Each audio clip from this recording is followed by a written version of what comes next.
चलो बच्चों, फिर से स्वागत है आपका हमारी यूट्यूब सीरीज गेम चेंजर में। यहाँ हम कॉन्सेप्ट भी करेंगे और क्वेश्चन भी। मैं अश्विनी कुमार फिर से हाजिर हूँ आपके साथ कॉन्सेप्ट लेके आज का नॉर्मल रेजिडेंट। लास्ट मैंने डोमेस्टिक टेरिटरी को आपको करा दिया ABC की फॉर्म में। आप उस वीडियो को देखिए, जाइए, आपका डोमेस्टिक टेरिटरी का कॉन्सेप्ट क्लियर हो जाएगा। उसके बाद हम नॉर्मल रेजिडेंट पे आ जाएंगे। सर फिर वही कि नॉर्मल रेजिडेंट पढ़ना क्यों जरूरी है, सब कॉन्सेप्ट के साथ हम ये जोड़ेंगे कि इससे पढ़ना क्यों जरूरी है, ये किस तरह से चीज़ें चलेंगी। तो normal resident, sir normal resident और डोमेस्टिक टेरिटरी का ये डिफरेंस है। डोमेस्टिक टेरिटरी जो आपने इकोनॉमिक टेरिटरी में जो भी चीज़ें गिनी, वो जिनकी भी गुड्स की वैल्यू आएगी, सर्विस की वैल्यू आएगी, वो आपके GDP का पार्ट तो बनेगी। लेकिन क्या होगा, उनमें से जो कुछ इनकम होगी वो फ्लो हो जाएगी बाहर, वो दूसरे देशों में चली जाएगी। कुछ दूसरे देशों की इनकम हमारे देश में आ जाएंगी। तो ये जो कॉन्सेप्ट है नॉर्मल रेजिडेंट का, ये आपकी नेशनल इनकम बताएगा, ये नेशनल प्रोडक्ट बताएगा। वो डोमेस्टिक प्रोडक्ट बताता है, GDP ये नेशनल प्रोडक्ट बनाएगा। ये कहेगा कि हमारे देश में, इंडिया में रहने वाले नॉर्मल रेजिडेंट ने चाहे कहीं से भी, देशों से, अपने विदेशों से कहीं से भी कुछ अर्न किया है, वो हमारी डोमेस्टिक टेरिटरी का पार्ट हो या ना हो, लेकिन हमारे नॉर्मल रेजिडेंट के अकॉर्डिंग हमारी नेशनल्स प्रोडक्ट का पार्ट बनेगा। तो इस N से बनने वाला है हमारा, इस N से बनने वाला है जी हमारा नेशनल प्रोडक्ट। क्या बनने वाला है जी, ये आएगा GNP, ग्रोस नेशनल। ये बीच का जो N है ये नेशनल्स, ये बनाएगा जी आपका नॉर्मल रेजिडेंट मिलके नेशनल प्रोडक्ट। तो हम इसे नेशनल प्रोडक्ट के लिए पढ़ रहे हैं, ठीक। अब नॉर्मल रेजिडेंट क्या होंगे, कौन नहीं होंगे, ठीक, कौन से इंडिविजुअल नॉर्मल रेजिडेंट होंगे, कौन से इंस्टीट्यूशन नॉर्मल रेजिडेंट होंगे, उस चीज़ को हम पढ़ेंगे। एक बार आप पहले ये ब्रीफ कर लीजिए। ये आपका लिखा है वही डोमेस्टिक टेरिटरी और नॉर्मल रेजिडेंट का कॉन्सेप्ट, कि कौन से वाला क्या एस्टिमेट करेगा। डोमेस्टिक प्रोडक्ट आपका होगा डोमेस्टिक टेरिटरी से, और इससे होगा आपका नेशनल प्रोडक्ट। डोमेस्टिक टेरिटरी तो बताती है कि आपका जो भी इंक्लूड हुआ है production activity located in the economic territory irrespective of fact whether carried out by residents और नॉन रेजिडेंट, चाहे वो रेजिडेंट ने किया हो कि किसी नॉन रेजिडेंट ने किया है, चाहे बाहर की कंपनी ने किया है, चाहे इंडिया के ने किया है, चाहे इस देश के नॉर्मल रेजिडेंट ने किया है, चाहे बाहर के ने किया है। पर जो यहाँ इस देश में, हमारे देश की इकोनॉमिक टेरिटरी में जनरेट हुई है गुड्स और सर्विस की वैल्यू, वो हमारे GDP में आएंगी। लेकिन नॉर्मल रेजिडेंट थोड़ा सा सेग्रीगेट कर देता है चीज़ों को, कहता है जो अपने यहाँ के रेजिडेंट है, ठीक, उनकी जो वैल्यू है, जो इनकम है, वो तो आ जाएगी हमारे में। जो बाहर के रेजिडेंट हैं उनकी वैल्यू चली जाएगी उनके GNP, उनके नेशनल प्रोडक्ट में, ठीक है जी। ये दोनों का हमारा डिफरेंस है। अब हम स्टार्ट करते हैं सीधे नॉर्मल रेजिडेंट। नॉर्मल रेजिडेंट जी वो इंसान, वो संस्था है, पहला कहता है जी country refers to individual. Individual माने हम लोग, सिंगल पर्सन, इंडिविजुअल मतलब पर्सन, इंस्टीट्यूशन मतलब संस्थाएं, आपकी कंपनी, फर्म एक्सेट्रा, ये आपके इंस्टीट्यूशन। हु रिजाइड्स, रिजाइड्स माने रहना, जी जो रहता है in the country, it's economic interest, earning, spending and accumulation also lies in the country. तो मैंने इसको जी इस तरह से तोड़ लिया। यहाँ आ गए जी हम, कोई भी इंसान पहले एक इंडिविजुअल है या जी इंस्टीट्यूशन है, यानी कि मैंने इसको बिजनेस फर्म की तरह लिया। अगर वो इंडिविजुअल है जी, तो पहली कंडीशन है रिजाइड, वो रहता है जी। रिजाइड की कंडीशन है, ये है मोर देन 1 ईयर, 1 साल से ज़्यादा, 1 साल से ज़्यादा है जी। फिर उसका सिर्फ रहना नहीं, इकोनॉमिक इंटरेस्ट। इकोनॉमिक इंटरेस्ट में 3 चीज़, उसकी अर्निंग, उसकी स्पेंडिंग, उसका एक्यूमुलेशंस या सेविंग्स, ये इन्वेस्टमेंट काइंड एक्टिविटीज़, वो भी यही होनी चाहिए। वो आदमी पूरी तरह से या बसने के उद्देश्य से खाना, कमाना, जोड़ना, सारी चीज़ें सर उसकी जिस कंट्री में होती है उस देश का वो नॉर्मल रेजिडेंट कहलाएगा। नॉर्मल रेजिडेंट, रेजिडेंट मतलब रेजिडेंस कितने दिन का चाहिए, मोर देन 1 ईयर, 1 साल से ज़्यादा रहता हूँ, ठीक। एक बात और क्लियर कर दूं मैं आपको, सर यहाँ रेजिडेंट होने का मतलब सिटीजन नहीं है, ठीक। मान लो कोई भारत का इंसान है लेकिन रहता बाहर है, सर यहाँ पैदा हुआ है लेकिन बाहर रहता है। जैसे सर जो आपकी लोग जो यहाँ से इंडिया से शिफ्ट दूसरी कंट्री में हो गए, अब वो वहाँ के नॉर्मल रेजिडेंट है, वो वहीं खाते कमाते हैं, वहीं रहते हैं, उनका इकोनॉमिक इंटरेस्ट वहीं इलाज करता है, ठीक। अब वो हमारे देश के सिटीजन तो हैं लेकिन हमारे देश के नॉर्मल रेजिडेंट नहीं है। तो हमने सिटीजनशिप से नहीं सोचना, ठीक जी। हमने उसको ये नहीं सोचना कि नागरिकता मिली हुई है नहीं मिली हुई है, हमने कंडीशन लगानी है उस पर यहाँ एक तो रहने की, कि वो एक साल से ज़्यादा यहाँ रहता है, दूसरी उसका रहने का जो मकसद है खाना कमाना बचाना सब कुछ यही है, मतलब वो पूरी तरह से बसने की इच्छा वाला कॉन्सेप्ट है उसका, वो लगता है इसी देश का, ठीक जी, ना होने के बाद भी वो लगता है इसी देश का। तो उस आधार पे हमने आज नॉर्मल रेजिडेंट कवर करना है। पहला टुकड़ा है इंडियन सिटीजन है जी, वो सिटीजन भी है जी और वो रेजिडेंट भी है जी, वो पैदा भी है हुआ रहता भी है, जैसे हम और आप लोग पैदा भी हुए रहते भी हैं, खाते कमाते जोड़ने की सोच भी हमारी यहीं की है। तो जी हम यहाँ के citizen as well as resident both count होंगे जी। फिर मैंने एक टुकड़ा बता दिया, कोई इंडिया का सिटीजन है लेकिन वो यहाँ से चला गया जी, अब यहाँ रहता नहीं, दूसरे देशों में रहता है, वहीं बस गया जाके, वहीं खाता कमाता है जी, तो वो यहाँ का रेजिडेंट नहीं कहलाएगा, नॉन रेजिडेंट ऑफ इंडिया हो जाएगा वो जी। भारत का होते हुए भी वो यहाँ का रेजिडेंट नहीं कहलाएगा क्योंकि उसने रहने की कंडीशन और इकोनॉमिक कंडीशन को फुलफिल नहीं किया। तो इकोनॉमिक्स में सिटीजनशिप की कंडीशन नहीं है, यहाँ रहने की और इकोनॉमिक इंटरेस्ट की कंडीशन पूरी करनी है। अब हमने कहा जी हम तो रहते हैं और यही हमारा इकोनॉमिक इंटरेस्ट है, हम तो काउंट हो गए। अब दूसरी बात हुई कोई फॉरेनर सिटीजन है जी, फॉरेन से आया कोई यूएस से, यूके, रशिया से कोई हमारे देश में आया, ठीक जी, और वो मोर देन 1 ईयर, सबसे पहले तो लगाओ 1 ईयर से ऊपर, उसका कॉन्सेप्ट है 1 ईयर से ऊपर, वो 1 ईयर से ऊपर रहता है। दूसरा उसका इकोनॉमिक इंटरेस्ट, क्या जी, इकोनॉमिक इंटरेस्ट, पहले तो उस पर 1 ईयर की कंडीशन लगा लो, 1 ईयर की कंडीशन अगर फुलफिल हो जाए, पहले चेक करो क्या लेस देन 1 ईयर है कि मोर देन 1 ईयर है, 1 साल से कम है कि 1 साल से ऊपर है। अगर 1 साल से कम है तो नहीं जी, दूसरी कंडीशन पे जाना नहीं, 1 साल से कम है तो अभी पहली कंडीशन ही फुलफिल नहीं हुई, दोनों को जोड़ के देखना, दोनों के बीच में एंड। इकोनॉमिक इंटरेस्ट का मतलब है नॉर्मली रेजाइड भी करता है, वो रहता भी है और वो खाता कमाता भी यही है, ठीक। अगर उसकी 1 साल से कम की कंडीशन है तो नहीं जी। फिर दूसरा चेक करो 1 साल से ऊपर है किसी केस में, क्या इकोनॉमिक इंटरेस्ट है, नहीं जी, मतलब किसी स्पेशल लिस्ट से बाहर तो नहीं है। मैंने यहां लिखा है not covered in exclusion list, आगे एक एक्सक्लूजन लिस्ट है, मान लो वो स्टडी पर्पज के लिए है, 2-3 साल के कोर्स के लिए है, लेकिन यहाँ कोई इसका इकोनॉमिक इंटरेस्ट नहीं है, उसका यहाँ इकोनॉमिक इंटरेस्ट नहीं है। कोई स्टडी पर्पज से आया, 2 साल के कोर्स के लिए भी आते हैं लोग, 3-3 साल के कोर्स के लिए भी आते हैं, हमारे यहाँ से लोग भी बाहर जाते हैं, लेकिन वो बसने की इच्छा से, खाने खवाने इन्वेस्टमेंट की इच्छा से भी नहीं है, अभी वो स्टडी पर्पज के लिए है। तो स्टडी पर्पज के कॉन्सेप्ट को नहीं गिनना। पहले कंडीशन 1 साल की लगा लोगे, 1 साल पूरा हो गया जी, 1 साल वाली कंडीशन फुलफिल होगी, है जी 1 ईयर उससे ज़्यादा, ठीक जी, 1 ईयर से ज़्यादा है कॉन्सेप्ट। तो 1 ईयर के कॉन्सेप्ट के बाद आप चलोगे, मोर देन 1 ईयर के बाद आप चलोगे कि आपने क्या इकोनॉमिक इंटरेस्ट लाइज करता है। इकोनॉमिक इंटरेस्ट में 3 चीज चेक करोगे, वो वहीं खाता है, कमाता है, वहीं उसकी बसने की इच्छा है, वहीं इन्वेस्टमेंट करता है, लगता है कि भाई सारा कुछ इसका यहीं से चलता है, ठीक। तो ये हो गया जी आपका इंडिविजुअल, क्या हो गया, इंडिविजुअल। अब चेक करते हैं कंपनी। कंपनी जी 2 तरह की है, एक इंडिया की ही बेस की कंपनी है और इंडिया में काम करती है, ठीक, या इंडिया के बाहर भी काम करती है। जैसे मान लो हमारी रिलायंस है, क्या है, रिलायंस है जी, और रिलायंस हमारी मुंबई बेस्ड कंपनी है, हमारे इंडिया की है। अगर उसकी कोई भी ब्रांच कहीं बाहर होगी तो उसकी जो भी ब्रांच होगी वो सारा प्रॉफिट यहाँ इंडिया में भेज देगी। वो ब्रांच वहाँ से कमाना चाहती है और कमा के अपने देश वापस भेज देना चाहती है, ठीक। फिर दूसरा सोचो जी, हमारे देश में अमेजोन है, अमेजोन है, ठीक है जी, और बहुत दुनिया भरी की आईटी कंपनीज है सर, दुनिया भरी की आईटी कंपनीज है। अमेजोन का मैंने एग्जांपल लिया आपको। वो क्या करेगी सर, यहां से कमाएगी और सारा जो भी इकट्ठा होगा एक्यूमुलेट यहाँ नहीं करेगी, ये यहाँ से ले जाके अपनी पेरेंट कंपनी, जहाँ भी इसकी पेरेंट कंपनी है वहाँ रख देगी। तो जी जो फॉरेन कंपनी है उनका उद्देश्य यहाँ से कमा के ले जाना है, ठीक। वो यहाँ रहती है जरूर है, लेकिन उनका इकोनॉमिक इंटरेस्ट यहाँ नहीं है, वो जितना भी ले जाएंगे यहाँ से फिर इन्वेस्टमेंट करेंगे कहीं और।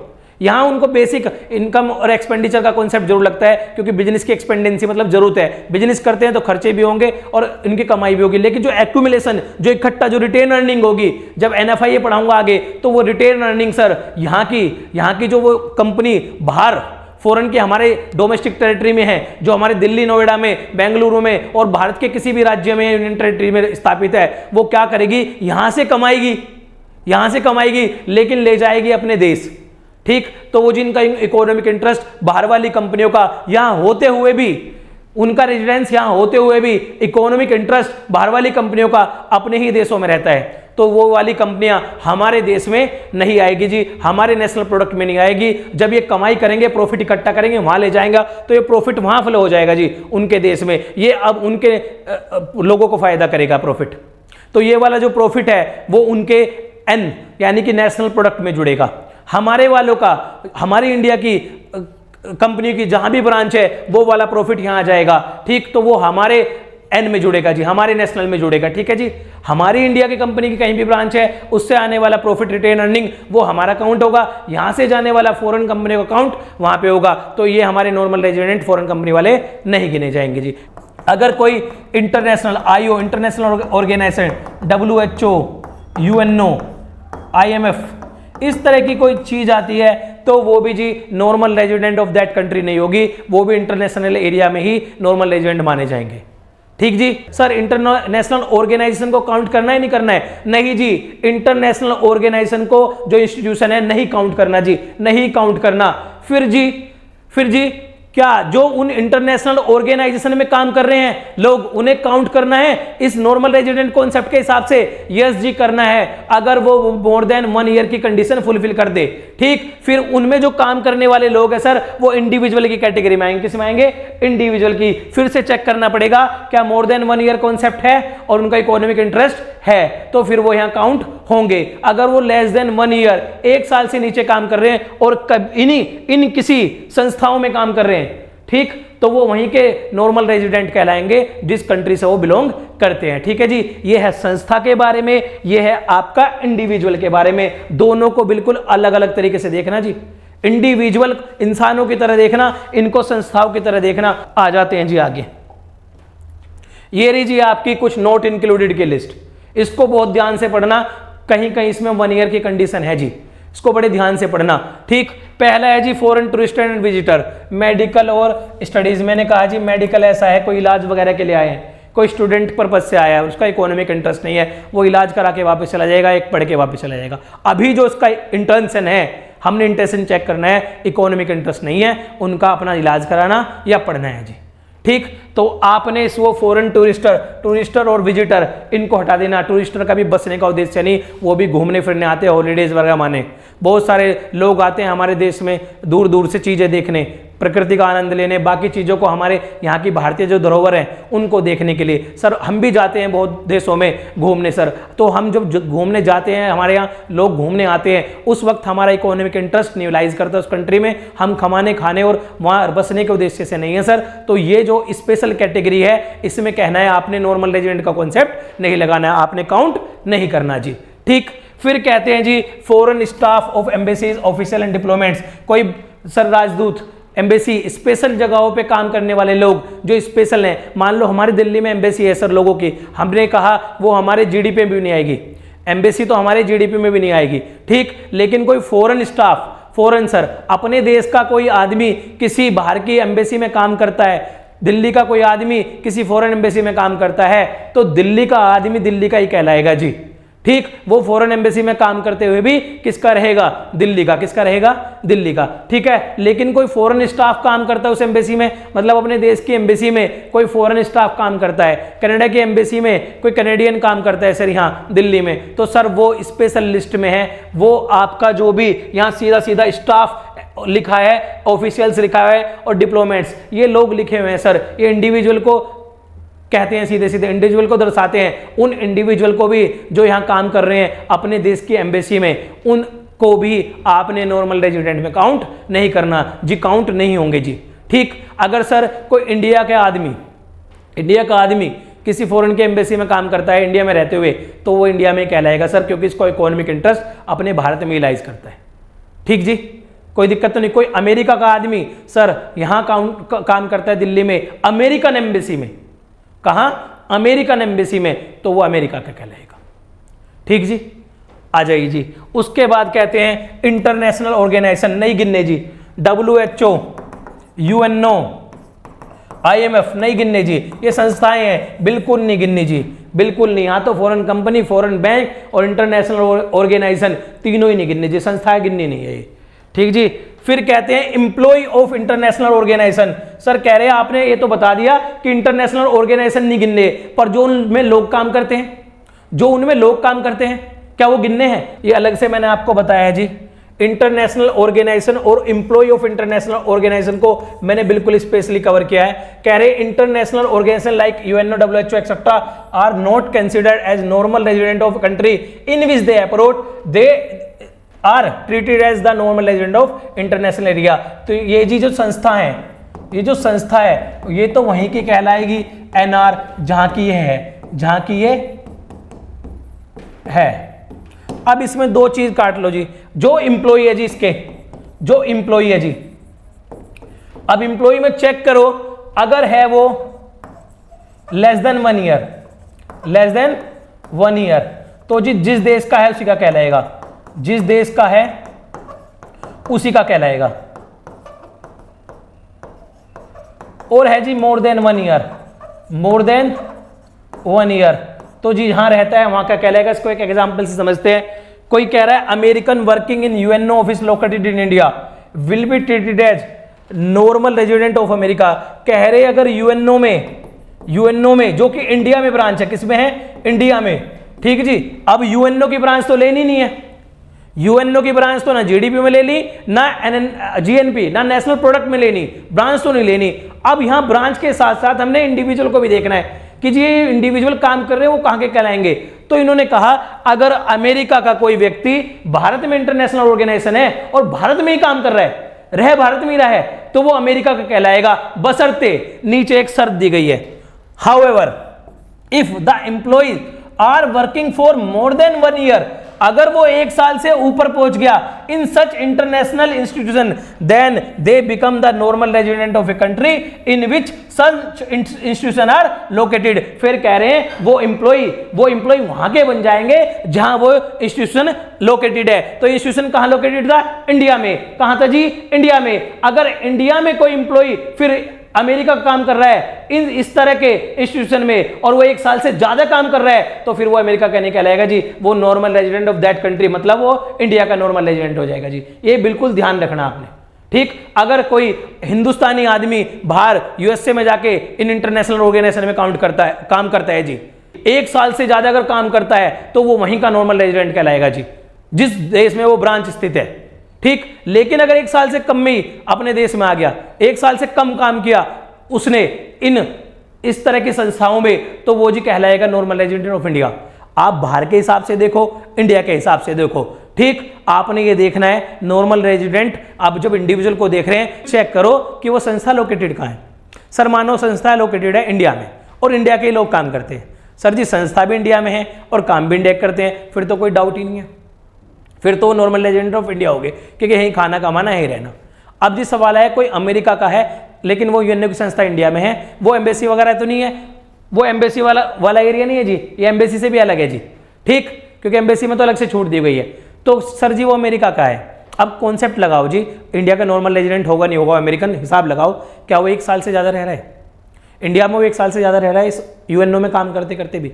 हाँ जी रह रहा है। अगर 1 साल से ज़्यादा रहे तो इंडिया का नॉर्मल रेजिडेंट माना जाएगा। कम कर रहा है? नो जी, फिर वो नॉर्मल रेजिडेंट ऑफ अमेरिका कहलाएगा। मतलब अगर 1 साल से कम काम कर रहे हैं किसी ऐसी संस्था में, तो वो आदमी वहीं का कहलाएगा जहाँ जिस देश का वो है। लेकिन अगर 1 साल से ऊपर कूद गया तो फिर वहाँ का माना जाएगा जिस देश में संस्था की ब्रांच है, ठीक जी। फिर कहते हैं ये रहा जी, ये बता दिया मैंने। It means in the given example if American is working in UN office in India for more than 1 year then he will be treated as normal resident of India. ये आपकी बुक का ही पार्ट है जी, वहीं से मैंने आपको समझाने के लिए एग्जांपल, ताकि आप जब स्टडी करें तो आपको बहुत ध्यान से पता चले, ठीक है जी। फिर है जी crew members of foreign vessels, commercial travels and seasonal workers less than 1 year. अगर ये भी 1 ईयर से कम में यहाँ भारत में हैं हमारे देश में, तो जी इनको क्या मानना कि ये नॉर्मल रेजिडेंट नहीं होंगे। जैसे 1 साल ऊपर कूदा तो इनको क्या मान लेना है, normal resident of that country होंगे। फिर कहते हैं जी बॉर्डर वर्कर, ये स्पेशल केस है जी, जिन जिन पे मैंने स्टार लगाए आपको इसको ध्यान से पढ़ना है। एक तो इंटरनेशनल ऑर्गेनाइजेशन पे मैंने बहुत स्टार लगाया, एक ऑर्गेनाइजेशन के एम्प्लॉय पे, एक बॉर्डर वर्कर पे, और भारत से नेपाल। जो बॉर्डर वर्कर है मैंने यहाँ भारत से नेपाल का एग्जाम्पल दिया। बॉर्डर वर्कर कौन है जी? जो पड़ोसी देश हैं जिनमें अच्छी मित्रता है, वो आपस में एक दूसरे बॉर्डर को क्रॉस करते हैं काम करने के लिए, सुबह काम से शाम तक काम करते हैं, फिर अपने घर लौट जाते हैं। तो जी काम करना वो हो सकता है सालों साल ये काम करते हैं, क्योंकि वहाँ लिखा है मोर देन 1 ईयर, घंटों में या मिनटों में टाइम तो नहीं लिखा, तो मोर देन 1 ईयर के हिसाब से हो सकता है 365 दिन। कोई नेपाल का आदमी भारत में काम करके गया, भारत का आदमी नेपाल में काम करने गया, तो बॉर्डर वर्कर है, तो वो जी मूव होते रहते हैं, तो ये मोर देन 1 ईयर का कॉन्सेप्ट वहाँ लग सकता है। ठीक, तो उसको देखने के लिए इसको स्पेशल कैटेगरी से बाहर किया गया, क्योंकि सर ये बॉर्डर पे जो लोग काम कर रहे हैं इनका उद्देश्य सिर्फ कमाना है, ये खर्चेंगे और ले जाएंगे अपने देश में, तो ये वहाँ के कहलाएंगे सर जहाँ के हैं रहने वाले, जहाँ ये अगर कोई नेपाल का आदमी बॉर्डर पार करके भारत में काम कर रहा है और फिर शाम को अपने घर चला जा रहा है तो वो जी नेपाल का ही कहलाएगा। भारत का आदमी भी ऐसे नेपाल में जाके काम कर रहा है और शाम को अपने घर आ जा रहा है, अपने बच्चों के पास, अपने देश में, अपने घर में, तो जी वो कहलाएगा कि वो normal resident of Bharat, India ही है अपना। ठीक है जी, आपने ये वाला कॉन्सेप्ट हो गया। आपने इस लिस्ट को जरूर कॉपी कर लेना है, आपने इसका स्क्रीनशॉट ले लेना है और इस लिस्ट को आपने कॉपी कर लेना है। ठीक है जी, ये मोर than 1 year, more than 1 year. ठीक है जी, आपके बुक की लैंग्वेज है मोर देन 1 ईयर अगर रहता है, इसको कर लेना आप। फिर आपने ये एक्सक्लूजन लिस्ट है जी, इसको आपने बहुत ध्यान से देखना है। ये जी मैंने स्पेशल केस बताए हैं, ये जी आपके अब कुछ क्वेश्चन है, अब इन क्वेश्चन को आप लगा के देख लो बहुत आराम से। कहते हैं identify following normal resident of India, हमने अपने देश के हिसाब से देखने हैं। कहते हैं Indian official working in the Indian embassy in USA, USA में एम्बेसी है लेकिन इंडिया के ऑफिशियल है और वर्क कर रहे हैं कहाँ, इंडियन एम्बेसी में। आ जाओ जी, इसमें कहते हैं जी foreign staff of embassies, official diplomats and members of the arm forces of the foreign country, उनको not included in the category of normal resident, उनको काउंट नहीं करेगा वो देश। तो जी हम काम कर रहे हैं, हमारे लोग जो काम कर रहे हैं वो काम कर रहे हैं जी हमारी एम्बेसी में, इंडिया की यूएसए में, तो यूएसए जब लगाएगा तो वो नॉर्मल रेजिडेंट को अपने नॉर्मल रेजिडेंट में काउंट नहीं करेगा इंडिया वालों को।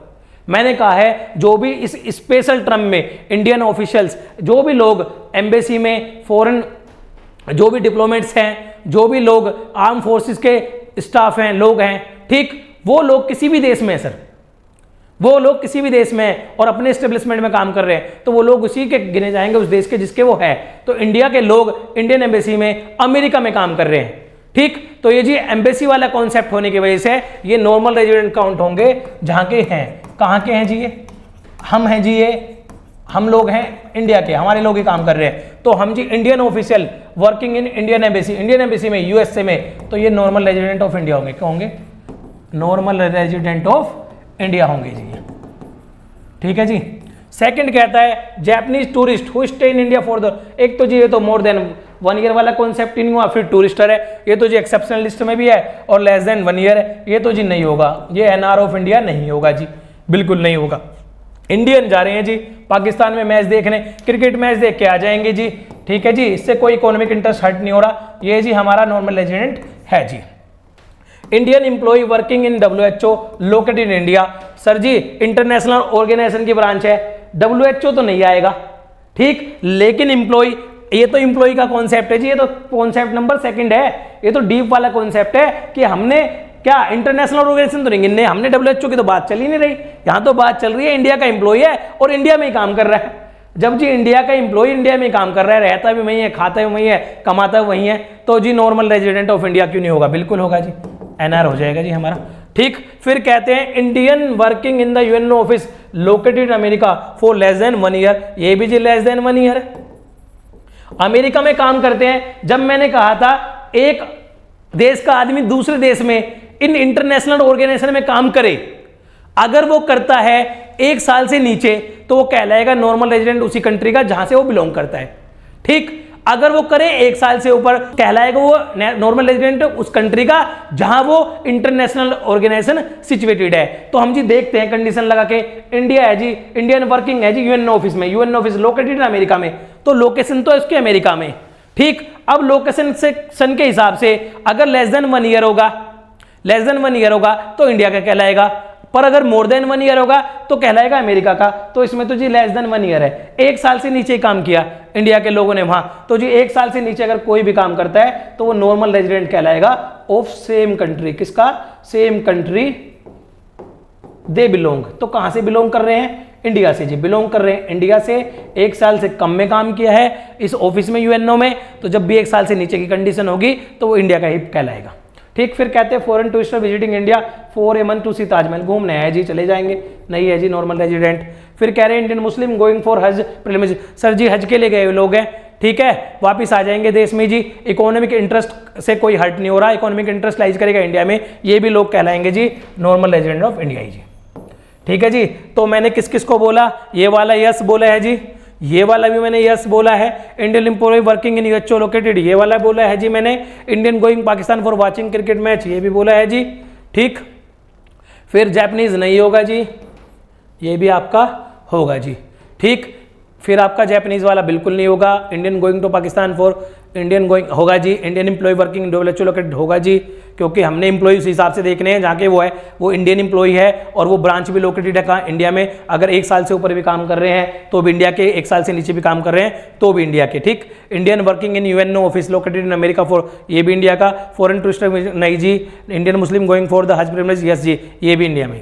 ठीक है जी, ये आपका हो गया मेरी तरफ से जी, थैंक यू वेरी मच, बने रहिए हमारे साथ और देखते रहिए सर हमारी ये सीरीज गेम चेंजर। ठीक है, ये नॉर्मल रेजिडेंट का कॉन्सेप्ट था जी आपका।